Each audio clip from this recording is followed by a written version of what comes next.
جن لوگوں نے سبقت کی یعنی سب سے پہلے ایمان لائے، مہاجرین میں سے بھی اور انصار میں سے بھی، اور جنہوں نے نیکوکاری کے ساتھ ان کی پیروی کی، اللہ ان سے خوش ہے اور وہ اللہ سے خوش ہیں۔ اور اس نے ان کے لیے باغات تیار کیے ہیں جن کے نیچے نہریں بہہ رہی ہیں، وہ ہمیشہ ان میں رہیں گے، یہی بڑی کامیابی ہے۔ اور تمہارے گرد و نواح کے بعض دیہاتی بھی منافق ہیں اور بعض مدینے والے بھی نفاق پر اڑے ہوئے ہیں، تم انہیں نہیں جانتے، ہم جانتے ہیں۔ ہم ان کو دوہرا عذاب دیں گے، پھر وہ بڑے عذاب کی طرف لوٹائے جائیں گے۔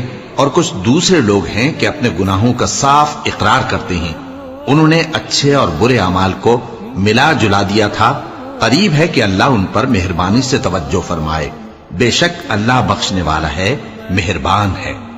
ان کے مال میں سے زکوٰۃ قبول کر لو کہ اس سے تم ان کو ظاہر میں بھی پاک اور باطن میں بھی پاکیزہ کرتے ہو۔